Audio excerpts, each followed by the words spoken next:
So that's a pretty good segue because I mean, obviously, in marketing and in general, if you're dealing with someone that's a particular A-type personality, then you kind of have this hurdle, especially someone that's writing content and they've been writing this content for a long period of time, and that's Hmm. kind of like their baby.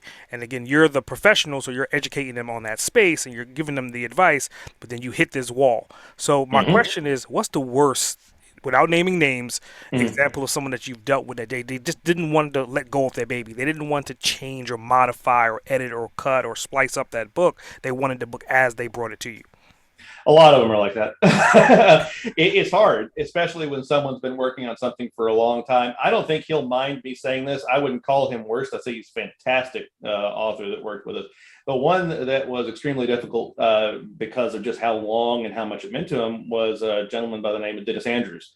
And his book, which was a great success, was Too Blue. It was a story of his time at IBM early on in the 1980s and the development of the PS2. And Dennis was right there on the ground. And there's not many stories that were told about people that were right there in the labs with the CEO doing the work to actually make the personal computer, the IBM personal computer, something that was ubiquitous in the home. Mhm. And it was so dear to him, that story. And he had been trying to publish that book for more than 10 years. And when I spoke to him, there was just a lot of material he didn't want to let go. And that was why it hadn't been published. And that was one of the things that I was able to tell him. It's like, well, Dennis, 10 years of work is you've put in with this, but it's not done. And nobody's reading it. And so, give us the chance to actually be able to do for you what you have been able to do. And you've already spent a fortune doing it on writing coaches, on you've already invested so much. Well, let's actually invest a little bit more and let's get it done. Let's get it finished. And I think that was a very comforting situation for him when he had that. We had other authors very similar that just had stories that were so dear to them. They didn't want to see the baby walk out the door. It was very much an empty nest syndrome. And when I tell them that, I tell them it's never going to be perfect.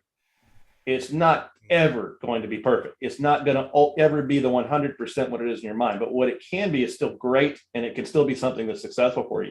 I won't mention one of the authors, but one was so dear for it, and his book was so successful. It was a USA Today, Wall Street Journal bestseller. It has done wonderful things for him, but he was so so tied to it. It's just you have to understand that you have to break out, and you have to let it go sometimes. And even if you're writing yourself, that's still going to happen. You're still going to go in the editing phase. You're still, even with traditional publishing models, you're going to be sharing rights in that situation in which you're going to lose something. It's like the director that sees his movie end up in the editing room. Mhm. You're going to have to let it go one day.